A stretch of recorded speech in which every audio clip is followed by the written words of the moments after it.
আমার বয়স যখন মাত্র 16 বছর, তখন বিয়ে করি এক 13 বছরের মেয়েকে।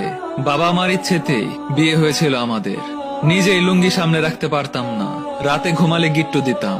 অথচ সেই আমি তখন চেষ্টা করতাম ছোট্ট বউটাকে শাড়ি পরিয়ে দিতে। নিজেই পেতাম না পকেট খরচের টাকা, অথচ বউয়ের জন্য আচার কিনতে হতো। ভালোবাসা যেন অজান্তেই তৈরি হয়ে গেল মনের ভিতর। প্রথম কেউ বলতে সেই ছিল আমার জীবনে। সে ছিল খুব ছোট, হাসতো খেলতো। বাবা মা তার কাণ্ড দেখে হাসতেন, আমিও হাসতাম, এই ভেবে যে এটাই আমার বউ।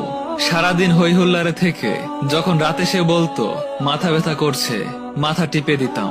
আমার বউ তো, আমি তো তার সব। আজ অবুঝ, কাল তো বুঝবেই, তখন আরো বেশি ভালোবাসবে আমাকে। দিন যেতে থাকলো, বউয়ের বয়স যখন 17, এখন সে আর হাসে না, খেলে না। এখন সে অনেক কিছুই বোঝে। শ্বশুর বাড়িতে গেলে একাকী থাকতাম আমি। সে আমায় বলতো, তুমি আমার সাথে বেরোবা না। আমার লজ্জা করে, কিছু বলতাম না, কষ্ট লুকিয়ে রাখতাম। আসার সময় বায়না ধরতো তাকে রেখে যেতে, রেখে আসতাম। বাড়ি এসে প্রতিদিন ফোন করতাম তাকে, প্রতিটা কলই ওয়েটিং এ থাকতো। মেসেজগুলোর উত্তর না পেয়ে লজ্জায় আর মেসেজ করতাম না। রাতের আধারে চুপি চুপি তার ফোনটা অন করে দেখতাম, প্রতি মিনিটে কারো প্রেমময় মেসেজে চাপা পড়ে গেছে আমার মেসেজগুলো।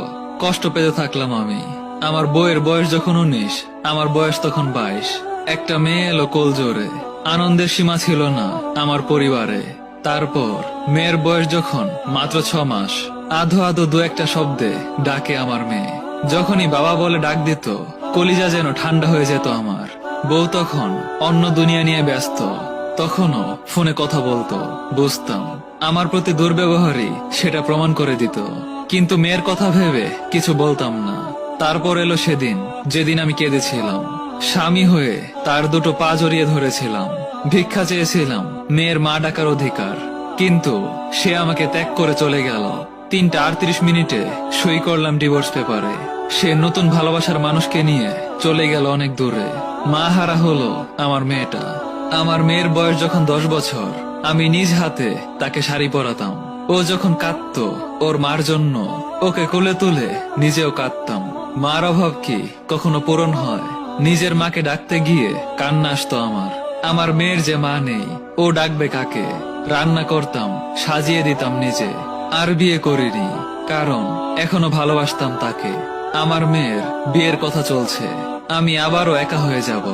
মেয়ের অনিচ্ছা সত্ত্বেও ওর মাকে খবর দিয়েছি।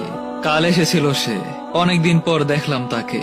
6 মাস 3 দিন 22 মিনিট কম, 24 বছর পর দেখলাম। কল্পনায় ভেবেছিলাম এখনো সেই ছোটই আছে, কিন্তু না, আমার মতোই চুলে পাক ধরেছে ওর। ও আজ দুটো ছেলের মা। আমি সেদিন ভালোবাসার কাছে হার মেনে জিজ্ঞেস করেছিলাম, কেমন আছো? আজও কি তোমার মাথা ব্যথা, পা ব্যথা করে? সে শুধু মাথা নেড়েছিল। কি বুঝিয়েছে তা দেখতে পাইনি, কারণ চোখ দুটো তখন জলে ভেজা ছিল। তাছাড়া বয়স তো আর আগের মতো নেই। কিন্তু আমার মেয়ে দেখা করেনি ওর সাথে। পর্দার আড়াল থেকেই একটা প্রশ্ন করেছিল আমার মেয়ে, আমার বাবার 24টা বছর ফিরিয়ে দিতে পারবে কি? যদি না পারো তাহলে এসো না কোনোদিন।